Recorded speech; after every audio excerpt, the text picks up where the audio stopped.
BOI,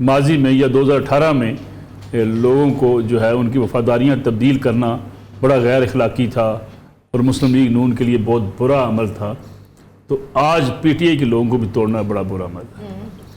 بدقسمت society ہے اور گندی سیاست ہے اس ملک کی۔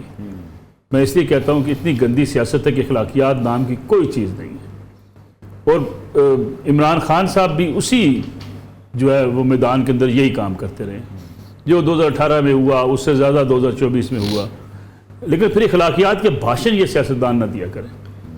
یہ ٹھیک ہے حکومت بنائیں جیسے مرضی بنائیں، یعنی کم از کم اس نئی نسل کو یہ درس تو نہ دیں جی کہ بڑے اخلاقیات والے ہیں، بڑے سچے ہیں، ریاست مدینہ بنانا چاہتے ہیں۔ اور بھائی جھوٹ بول کے کون سی ریاست مدینہ بنانا چاہتے ہو؟ یعنی آپ اگر کہتے تھے کہ ماضی میں ہمارے لوگ توڑے جا رہے ہیں، اگر پنجاب کے اندر چودھری سرور صاحب سینٹ کا الیکشن لڑ رہے تھے، آپ کو یاد ہوگا، اس وقت لوٹے بنانا نون لیگ کے بڑا جائز کام تھا، یعنی آج بڑا ناجائز کام ہے۔ میں حیران ہوتا ہوں سوشل میڈیا پہ بیٹھے ہوئے اب پی ٹی آئی کے دوستوں سے، پی ایم ایل این کے دوستوں سے، یعنی کسی نے ویسے بڑی خوبصورت بات کی تھی، پاکستان کی واحد قوم ہے جو اپنے اپنے چور کا دفاع کرنے میدان میں آ جاتی ہے۔ بالکل ایسے ہی ہے، یعنی اپنے اپنے چور کا دفاع کرنے میدان میں آتی ہے۔ ہمیں یہ بات کہنے میں کیا حرج ہے کہ عمران خان صاحب کی یہ غلطی ہے، نواز شریف صاححب کی یہ غلطی ہے، زرداری صاحب کی یہ غلطی ہے؟ سیاستدان تب سدھرتے ہیں، لیکن غلطیوں سے تو وہ خود نہیں سیکھ رہے۔ مسئلہ یہ ہے کہ آگے خوشامدوں کا ایک ٹولہ بیٹھا ہوتا ہے، وہ جو کہے گا میاں صاحب بس آپ کی حکومت آنے والی، میں توڑ کے بندے لے آتا ہوں، اور میاں صاحب آپ تباہی اتار دیں گے، زرداری صاحب آپ یہ کر دیں گے، عمران خان صاحب آپ کو پتہ ہی کوئی نہیں ہے۔ دیکھیں پرابلم یہ ہے کہ میں سمجھتا ہوں یہ کمپرومائزڈ سوسائٹی ہے، میں اکثر کہتا ہوں یہ کمپرومائزڈ پولیٹیشین ہے، یہ کمپرومائزڈ آپ کی اسٹیبلشمنٹ ہے۔ کبھی اسٹیبلشمنٹ جو ہے وہ کھڑی تھی عمران خان صاحب کے پاس، پھر اسٹیبلشمنٹ کی عمران خان صاحب سے لڑائی ہوگی، اب ان کے مخالف کھڑی ہے۔ ایک عام آدمی کا قصور کیا ہے؟ ابھی بات ہم جو ہے اکانومی پہ کر رہے ہیں، کیا ملا ہے عام آدمی کو؟ ٹھیک ہے بڑے پروجیکٹس گنوائے جا سکتے ہیں، اس پہ میاں نواز شریف کی تعریف بھی ہو سکتی ہے، بڑے منصوبے جس نے کیے اس کی بھی تعریف کی جا سکتی ہے، عمران خان صاحب نے کچھ اچھے کام کیے ہوں گے ان کی تعریف کی جا سکتی ہے۔ مجموعی طور پہ کیا ملا؟ مہنگی ترین تعلیم پاکستان کے اندر، مہنگا ترین علاج پاکستان کے اندر، اور جعلی ادویات پاکستان کے اندر، یعنی 2 نمبر طریقے سے آپ کے سرٹیفکیٹس اور ساری چیزیں آپ کو ملتی ہیں پاکستان کے اندر۔ منشیات اس وقت آپ کے گلی کوچوں میں پھیل رہی ہے۔ یونیورسٹی میں بڑے آرام سے ایک وزیر کہہ دیتا ہے جی کہ بڑی منشیات ہے۔ بھائی تم کس چیز کے وزیر ہو؟ کس چیز کی پولیس ہے؟ بند کر دیں یہ پھر تھانے، اگر پولیس منشیات کے اڈے نہیں روک سکتی۔ سمگلنگ ہوتی ہے جی، بھائی بارڈر پہ کھڑے ہوئے سیکورٹی فورسز جو ہے اگر سمگلنگ نہیں روک سکتے تو بند کر دو نا، گھر جاؤ۔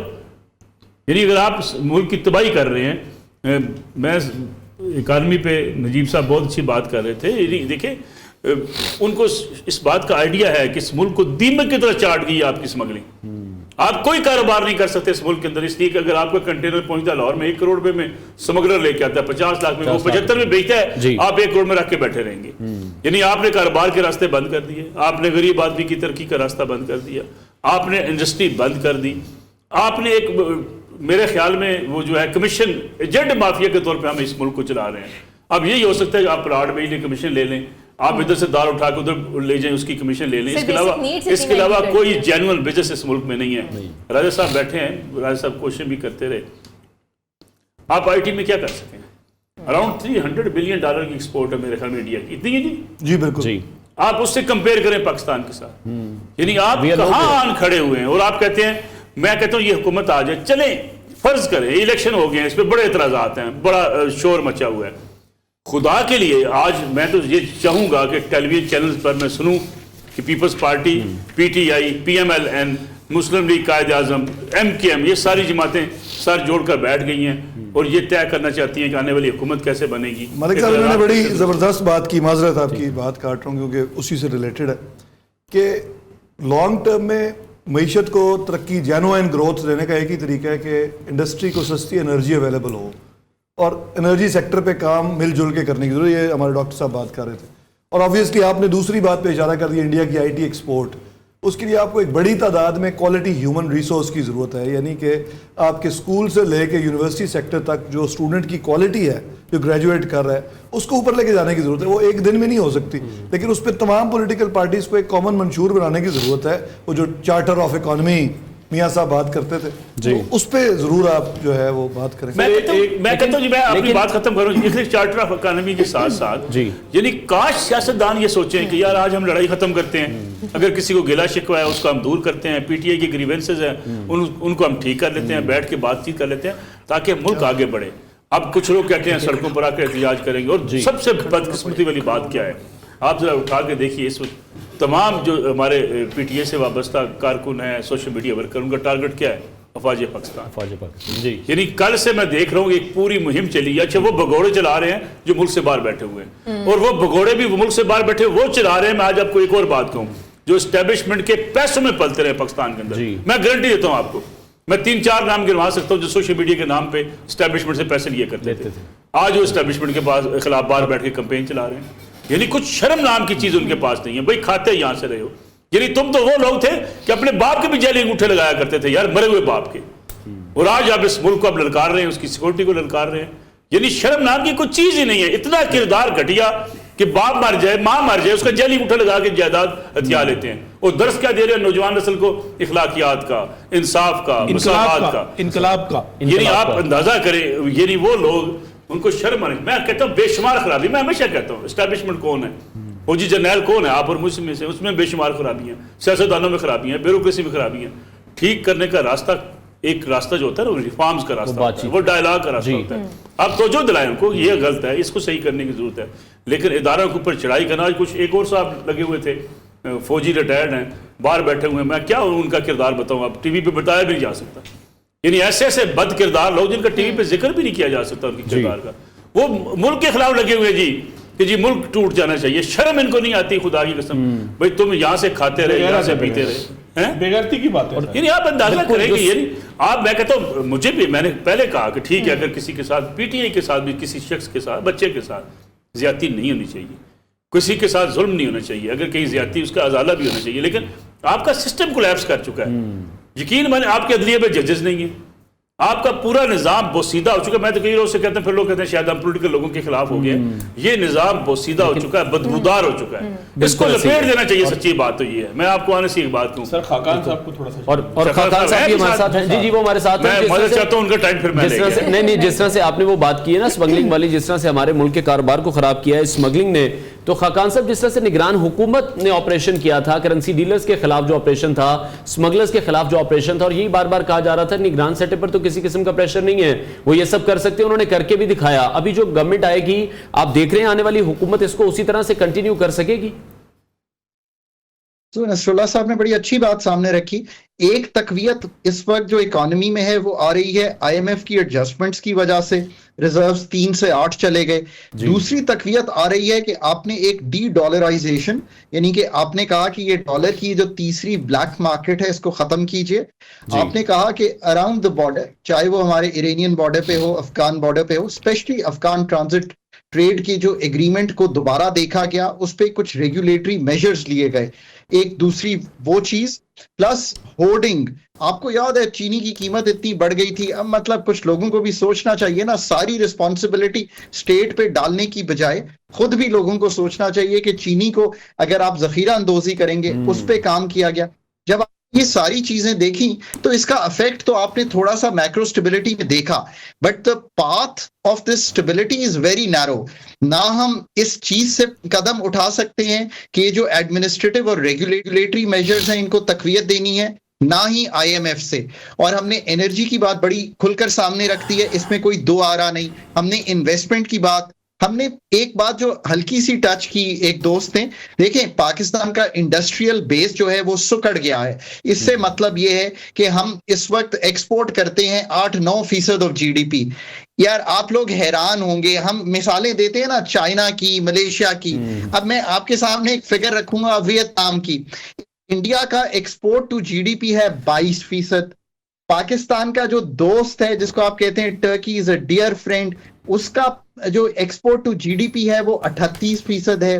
ملیشیا کا export to G D P جو ہے وہ 80% کے قریب ہے. اس کے علاوہ کوئی اور چارہ نہیں ہے. سب یہ industrial base plus I T اور آئی ٹی ای ایس. مجھے یاد ہے $1.5 ارب کا آئی ٹی کا ایکسپورٹ بیس تھا ہمارا آج سے 5 سال پہلے, تو ہم